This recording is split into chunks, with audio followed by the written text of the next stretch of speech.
Ladies and gentlemen, today we gather at a time of profound concern and deep reflection. Recent events in the region have brought suffering and turmoil to countless innocent lives, and they demand our attention, our voices, and our conscience. The condemnation of violence is not just a political stance, it is a fundamental affirmation of humanity. Violence, especially when carried out systematically or by a state against civilians, transcends ordinary conflict. It becomes an assault on the very principles of morality, justice, and human dignity. The Qatari Prime Minister's characterization of the recent Israeli attack as state terrorism underscores this reality, bringing to light the seriousness of actions that deliberately target innocent people. When a government uses its resources, its military power, or its authority to inflict harm upon unarmed civilians, it is not merely engaging in warfare or asserting control. It is committing an act that violates the most basic tenets of international law and human decency. Such acts of violence demand not only recognition but urgent condemnation, because silence or indifference in the face of them can be interpreted as complicity. Condemning violence in this context is a moral imperative. It is a reminder that human life has intrinsic value and that no strategic objective, political goal, or territorial claim can justify the intentional infliction of suffering on the innocent. When attacks are carried out against civilian populations, the impact is not limited to physical destruction. It leaves deep psychological scars, disrupts communities, and erodes trust in the very institutions that are meant to protect society. Entire generations can be traumatized, losing faith in peace and in the possibility of coexistence. By publicly denouncing such actions, leaders assert that these violations are unacceptable, that they will not be normalized, and that they must be addressed through legal, diplomatic, and humanitarian channels. Furthermore, condemning violence sends a vital message to the global community.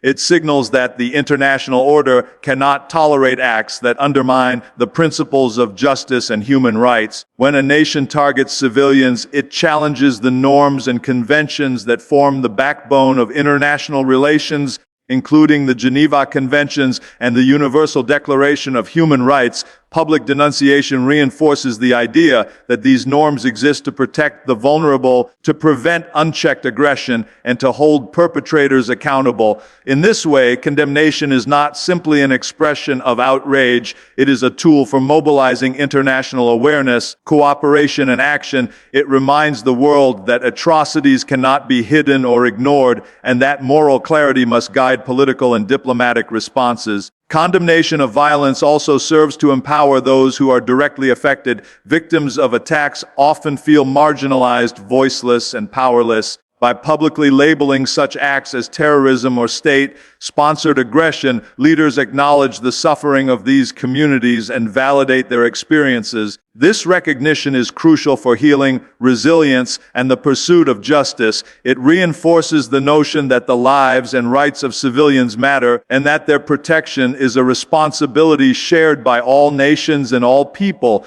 Denouncing violence emphasizes the need for accountability. Violence without consequence fosters cycles of aggression, retaliation, and instability. By condemning attacks, leaders lay the groundwork for holding those responsible to account through legal measures, diplomatic pressure, or international intervention. This sends a clear warning. State power is not above the law, and deliberate attacks on civilians will not be tolerated. In sum, the condemnation of violence is a moral, legal, and humanitarian necessity. It reaffirms the value of human life, highlights the illegitimacy of targeting civilians, and calls for global awareness and action. It is a reminder that the pursuit of peace and justice begins with the unwavering rejection of violence in all its forms. The moral responsibility of leadership is a cornerstone of governance and an essential guide for navigating the complexities of both domestic and international affairs. Leadership is not solely about administering policies, managing resources, or achieving political objectives. It is fundamentally about upholding ethical standards, protecting human dignity, and ensuring that power is exercised with justice and compassion. In times of crisis, such as the recent attacks described by the Qatari Prime Minister as state terrorism, the moral obligations of leaders are magnified because their words and actions actions have the potential to shape global responses,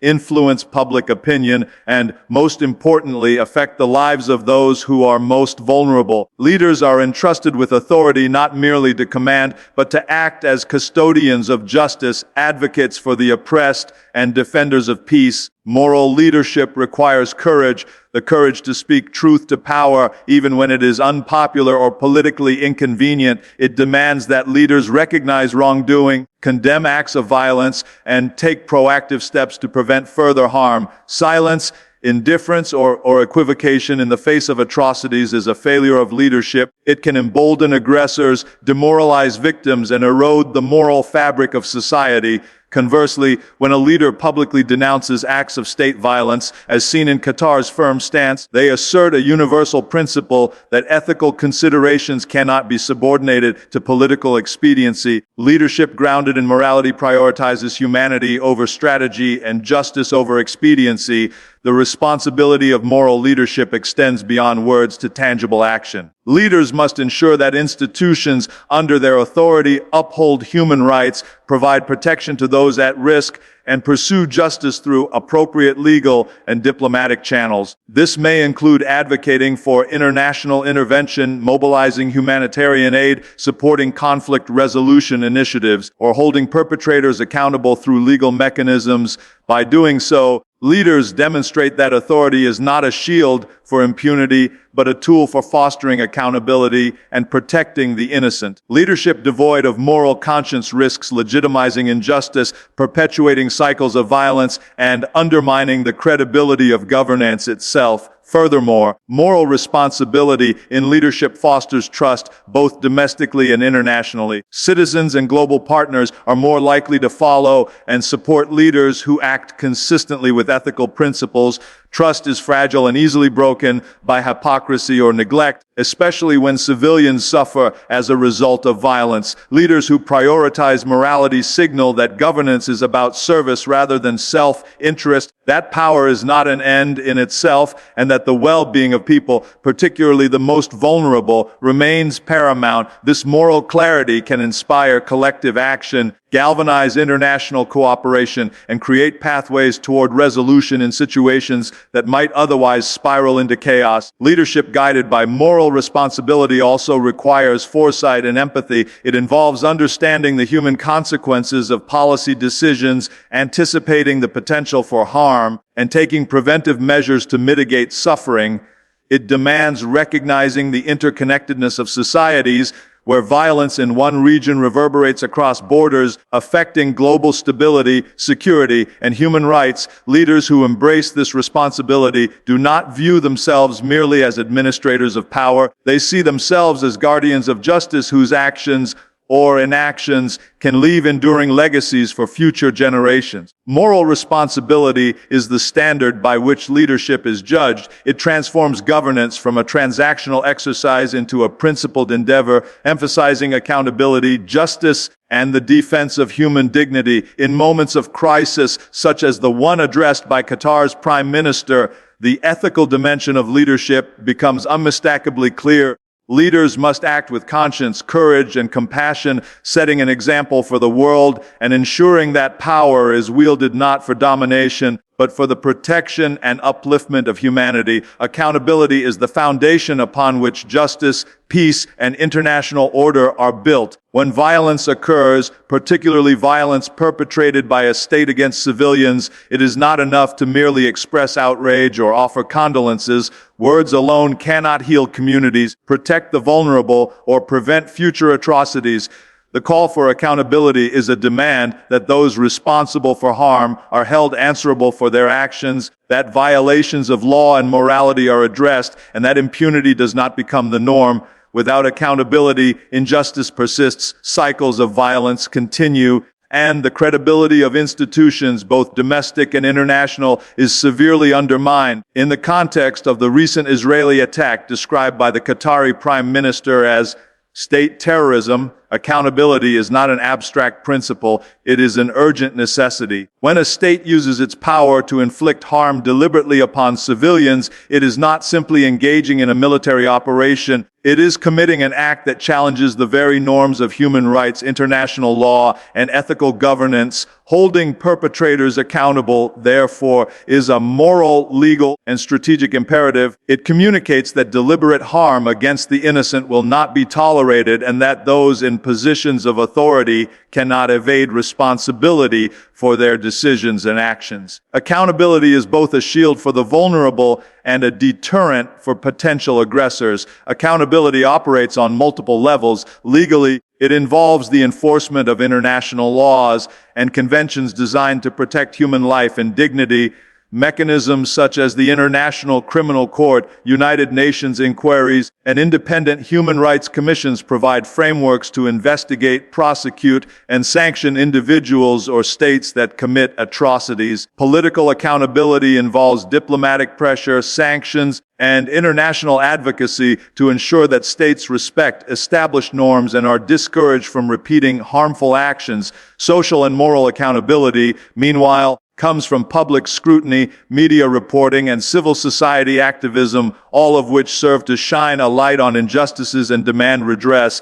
Each of these layers reinforces the other, creating a comprehensive system to uphold justice and deter future violations. The importance of accountability extends beyond immediate justice. It is essential for long-term peace and stability. When perpetrators are not held responsible, victims are left with lasting trauma, communities remain vulnerable, and societies risk descending into cycles of retaliation and mistrust. By insisting on accountability, leaders and institutions send a message that the rights and lives of civilians are paramount and that violations will have consequences.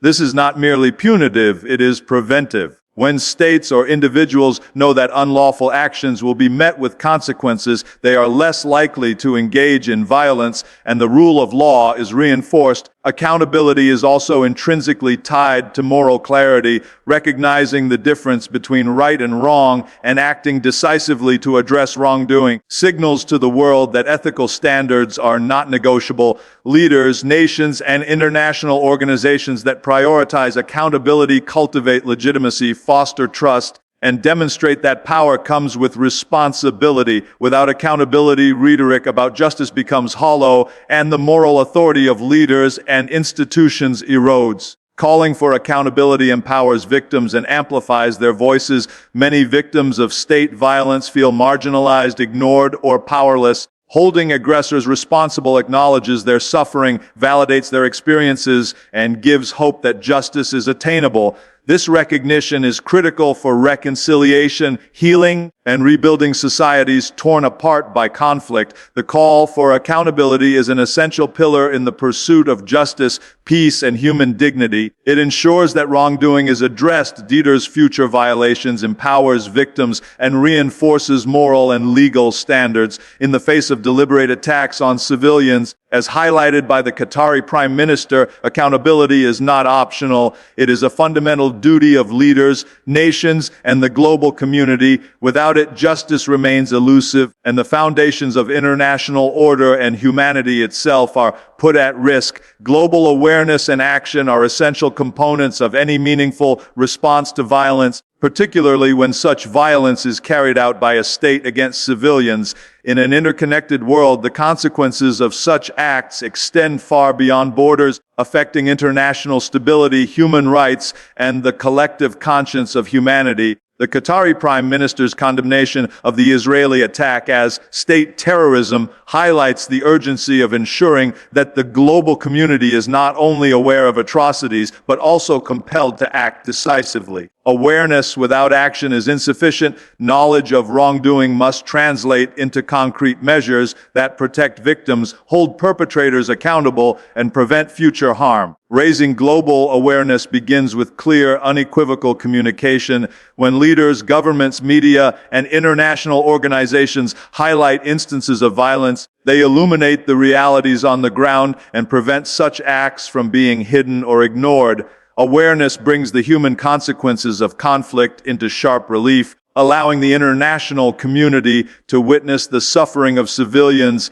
and the disruption of societies. This is more than reporting statistics or broadcasting images. It is about conveying the profound human cost of violence, the trauma endured by children, families torn apart, communities destroyed, and the erosion of trust in the institutions meant to safeguard life and liberty. Global attention fosters empathy, understanding, and a sense of shared responsibility. Awareness alone cannot affect change. It must be accompanied by decisive action that addresses both immediate needs and long-term solutions. Immediate action involves humanitarian aid, medical assistance, and protection for affected populations. When civilians are under threat, timely intervention can save lives, prevent further suffering, and demonstrate that the international community does not condone inaction. Humanitarian corridors, emergency relief efforts, and international monitoring can provide critical support and mitigate the consequences of violence. Leaders and institutions that mobilize resources quickly send a clear message that civilian protection is a priority and that the suffering of the innocent will not be ignored. Action also entails diplomatic and political measures aimed at accountability and conflict resolution. Sanctions, international investigations, and multilateral pressure on offending states are tools through which the global community can assert that acts of violence have consequences. By coordinating efforts across nations and organizations, the international community reinforces the principle that violations of human rights are unacceptable and that ethical governance is a shared responsibility. Such coordinated action strengthens global norms, deters future aggression, and fosters a sense of collective responsibility that transcends individual national interests. Global awareness and action are also crucial for promoting long-term peace and stability. Conflicts that go unaddressed or are met with indifference tend to escalate, the perpetuating cycles of violence, retaliation, and instability. Conversely, when the international community is informed and actively engaged, there is greater potential for mediation, dialogue, and reconciliation. Awareness facilitates informed policy making and empowers organizations to implement interventions that address the root causes of conflict rather than merely its symptoms. In this way, action guided by awareness helps build resilient societies capable of overcoming divisions and sustaining peace. Furthermore, raising global consciousness reinforces moral and ethical standards. When the world collectively witnesses and responds to atrocities, it reinforces the principle that human rights are universal and non-negotiable. It challenges the notion that power can be wielded without regard for justice and demonstrates that international norms exist to protect the vulnerable and prevent abuse. Awareness coupled with action transforms outrage into meaningful change, creating an environment where ethical conduct is expected, demanded, and enforced. In essence, global awareness and action are inseparable pillars in the pursuit of justice. Awareness ensures that violations are recognized and understood, while action ensures that recognition leads to tangible outcomes that protect civilians, uphold human rights, and deter future aggression. The Qatari Prime Minister's statement serves as a clarion call for both awareness and action, urging the world not to remain passive in the face of deliberate attacks on innocent populations. By embracing this responsibility, the global community affirms its commitment to human dignity, justice, and the shared values that underpin a civilized world. The defense of human dignity lies at the heart of ethical governance, international law, and the moral obligations of every society. Human dignity is the intrinsic worth of every individual, independent of nationality, religion, ethnicity, or social status. It is the foundation upon which rights, freedoms, and ethical standards are built. When acts of violence are committed against civilians, particularly in the context of state-sponsored aggression, human dignity is not merely challenged, it is systematically violated. The Qatari Prime Minister's description of the Israeli attack as state terrorism underscores the urgent need to recognize and protect this fundamental principle. Defending human dignity is not a matter of political convenience. It is a moral imperative that demands action, advocacy, and unwavering commitment. Violence against civilians strips individuals of their safety, security, and autonomy, directly undermining the dignity that every human being inherently possesses. Families are torn apart, Homes are destroyed and communities are fractured. Children lose not only their present sense of safety, but also their hope for the future. Survivors of such attacks often face long-term psychological trauma, social marginalization, and economic hardship. In these circumstances, defending human dignity requires more than verbal condemnation. It requires practical measures to alleviate suffering, restore a sense of agency, and ensure that victims are treated with respect and compassion. Humanitarian aid, medical assistance, shelter, and psychosocial support are essential interventions that reaffirm the worth of every individual affected by conflict. The defense of human dignity also entails holding perpetrators accountable. When states or individuals commit acts of violence with impunity, they devalue the lives of their victims and erode the moral foundations of society. Accountability mechanisms such as international investigations, tribunals, sanctions, and diplomatic pressure serve to restore dignity by acknowledging the suffering of victims and asserting their rights cannot be violated without consequence.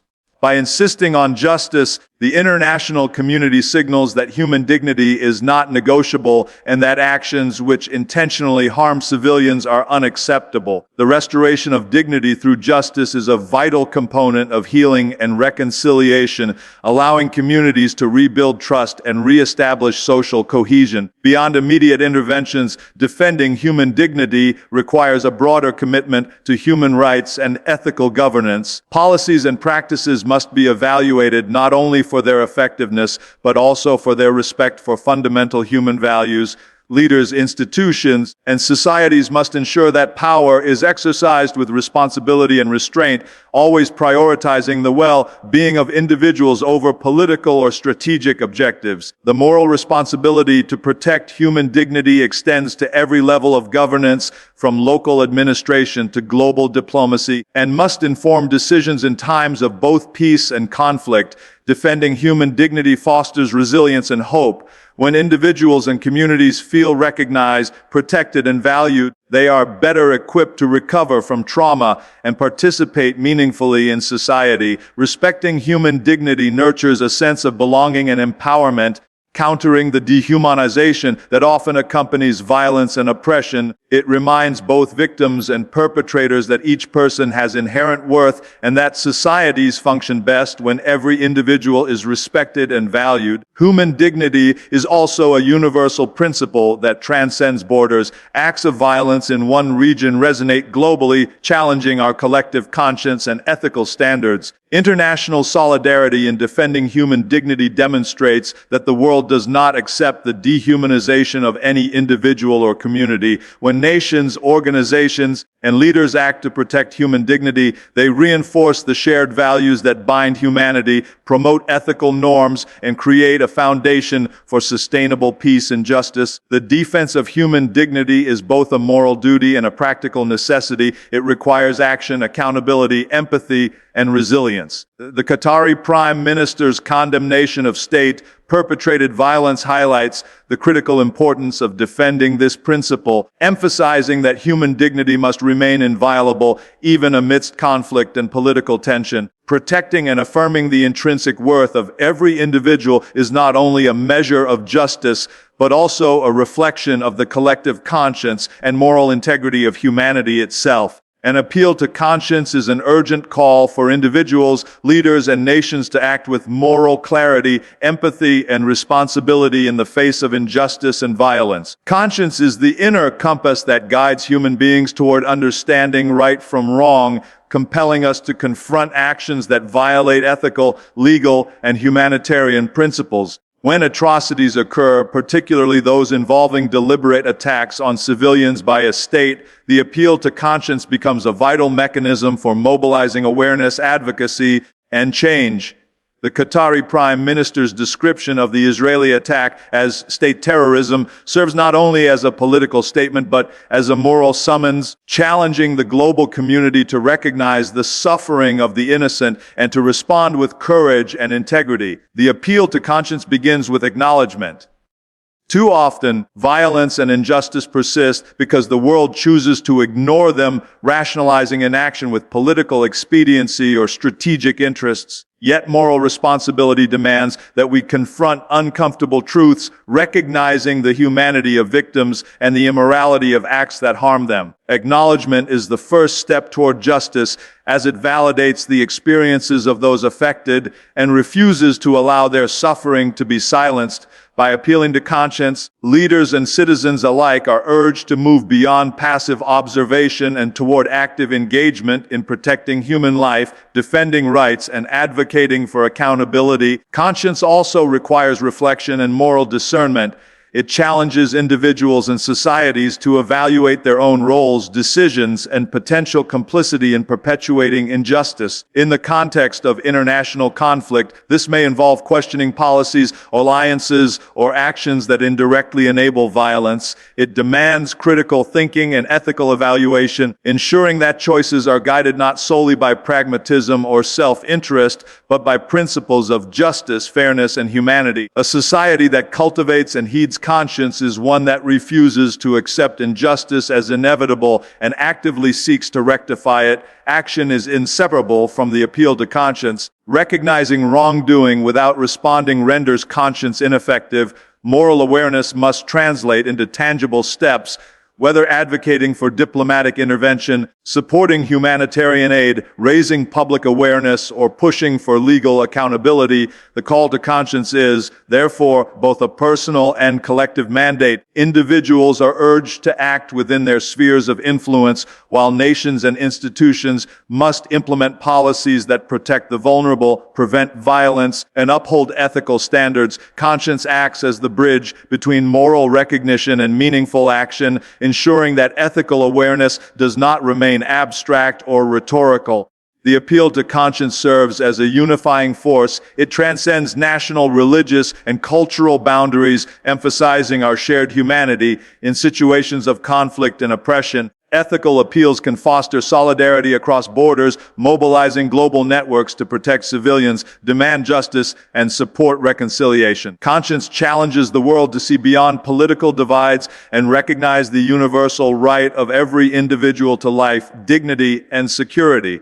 By responding to this call, societies affirm a commitment to the common values that underpin peace and cooperation. An appeal to conscience also emphasizes the long-term responsibility we bear as members of the human community. Actions taken or neglected today set precedents for the future, influencing how justice, rights, and ethical standards are perceived and enforced. By heeding conscience, we ensure that moral principles are upheld not just in the immediate moment but across generations, shaping a world where injustice is confronted, human life is protected, and the intrinsic worth of every person is recognized. Appealing to conscience is an essential moral and ethical imperative. It demands recognition of wrongdoing, thoughtful reflection, decisive action, and a commitment to universal human values. The Qatari Prime Minister's denunciation of state-sponsored violence challenges the world to awaken its collective conscience, to confront injustice, and to act courageously in defense of the innocent. By listening to this moral summons, the global community can transform awareness into justice, empathy into action, and outrage into meaningful change, ensuring that human dignity, rights, and peace remain at the forefront of our shared human endeavor.